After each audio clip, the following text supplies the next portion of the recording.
ವಾಣಿಜ್ಯ ತೆರಿಗೆ ಇಲಾಖೆ ಜಿಎಸ್ಟಿ ನೋಟಿಸ್ ಕೊಡ್ತಾ ಇರೋದನ್ನು ವಿರೋಧಿಸಿ ವ್ಯಾಪಾರಿಗಳು ನಡೆಸ್ತಾ ಇರುವಂತ ಪ್ರತಿಭಟನೆ ತೀವ್ರಗೊಂಡಿದೆ.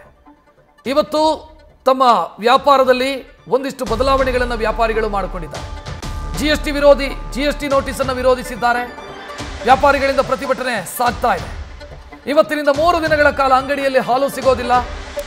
ಹಾಲಿಲ್ಲದ ಟೀ ಕಾಫಿ ಮಾರ್ತಾ ಇದ್ದಾರೆ ಬೇಕರಿ ಮಾಲೀಕರು.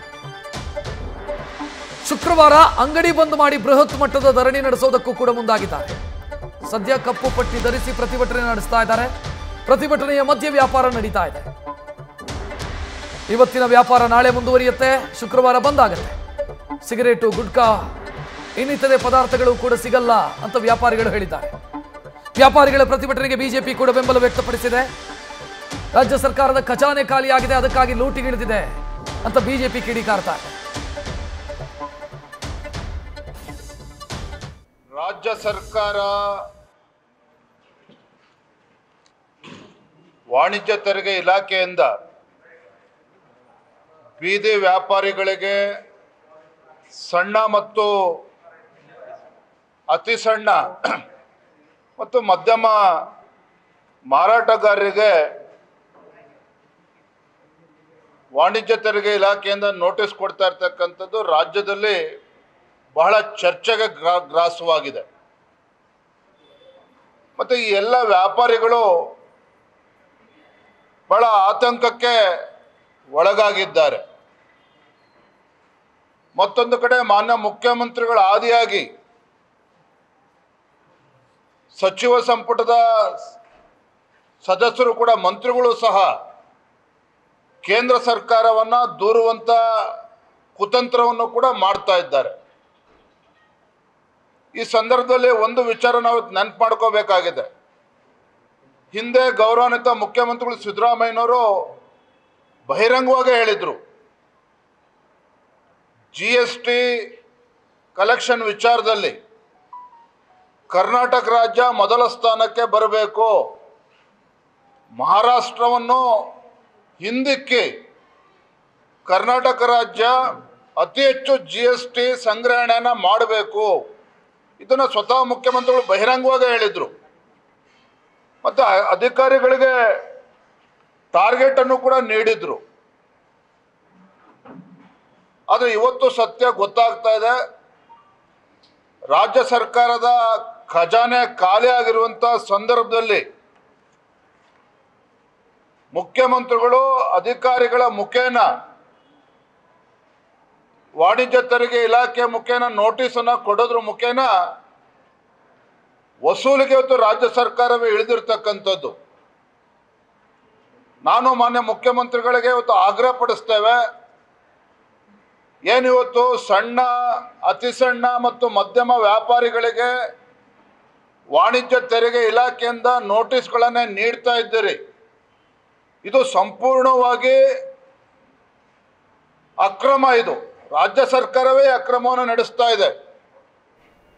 ತತ್ಕ್ಷಣ ನೋಟಿಸ್ ಕೊಡ್ತಕ್ಕಂಥದ್ದನ್ನು ಸ್ಥಗಿತಗೊಳಿಸಬೇಕು.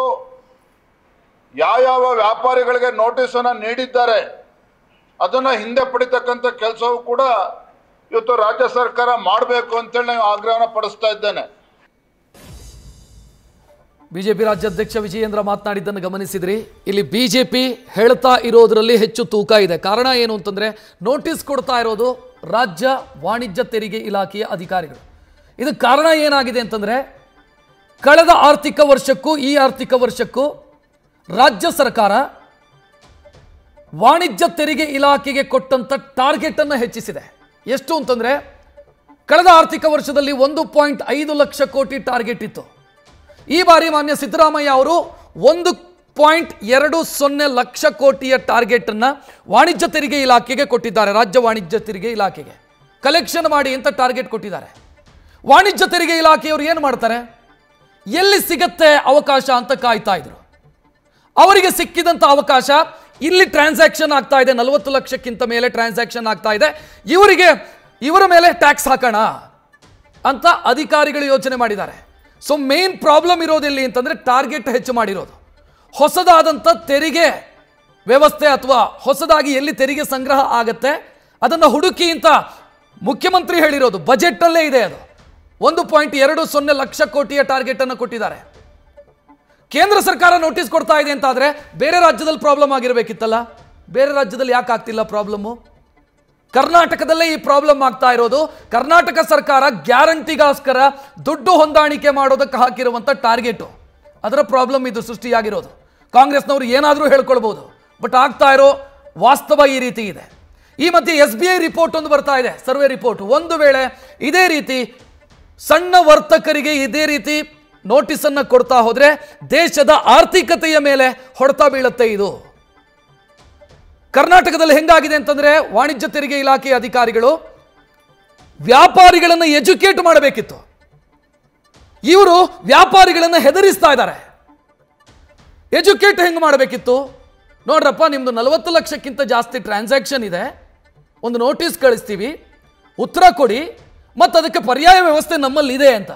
ಇವ್ರು ಏನು ಮಾಡಿದ್ದಾರೆ ಅಂತಂದ್ರೆ, 4-5 ವರ್ಷದ ಟ್ರಾನ್ಸಾಕ್ಷನ್ ತೆಗೆದು ನೀನು ಈ ವರ್ಷಕ್ಕಿಷ್ಟು ಟ್ಯಾಕ್ಸ್ ಕಟ್ಟಬೇಕು, ಈ ವರ್ಷಕ್ಕಿಷ್ಟು ಟ್ಯಾಕ್ಸ್ ಕಟ್ಟಬೇಕು, ಈ ವರ್ಷಕ್ಕಿಷ್ಟು ಟ್ಯಾಕ್ಸ್ ಕಟ್ಟಬೇಕು ಅಂತ ಲೆಕ್ಕ ಮಾಡಿ ಕಳಿಸ್ಕೊಟ್ಟಿದ್ದಾರೆ. ವ್ಯಾಪಾರಿಗಳು ಹೆದರದೆ ಇನ್ನೇನಾಗುತ್ತೆ? ಎಜುಕೇಟ್ ಮಾಡಿದರೆ 1.5 ಕೋಟಿಯವರೆಗೂ ಕೂಡ 1% ಟ್ಯಾಕ್ಸ್ ಕಟ್ಟುವಂಥ ವ್ಯವಸ್ಥೆ ಇದೆ ಕಂಪೋಸಿಷನ್ ಅಡಿಯಲ್ಲಿ. ಬಟ್ ನೀವು ಎಜುಕೇಟೇ ಮಾಡಲ್ಲ. ನಿಮ್ಮ ಲೆಕ್ಕ ಇರೋದು ಟಾರ್ಗೆಟ್ ರೀಚ್ ಆಗಬೇಕು. ಮುಖ್ಯಮಂತ್ರಿ ಸಿದ್ದರಾಮಯ್ಯ ಮಹಾನ್ ಆರ್ಥಿಕ ತಜ್ಞರು ಅಂತ ಹೇಳ್ಕೊಳ್ತಾರೆ, ಬಟ್ ಹೆರಾಸ್ ಮಾಡ್ತಾ ಇರೋದು ಇಲ್ಲಿ ವರ್ತಕರನ್ನ, ವ್ಯಾಪಾರಿಗಳನ್ನ ಹೆದರಿಸ್ತಾ ಇರೋದು, ಟಾರ್ಚರ್ ಕೊಡ್ತಾ ಇರೋದು ರಾಜ್ಯದ ವಾಣಿಜ್ಯ ತೆರಿಗೆ ಇಲಾಖೆ. ಸ್ಪಷ್ಟವಾಗಿ ಕಾಣ್ತಾ ಇದೆ ಅದು. ನ್ಯೂಸ್ ಫಸ್ಟ್, ನಿರ್ಭೀತಿಯಿಂದ ನಿಮ್ಮ ಪರವಾಗಿ.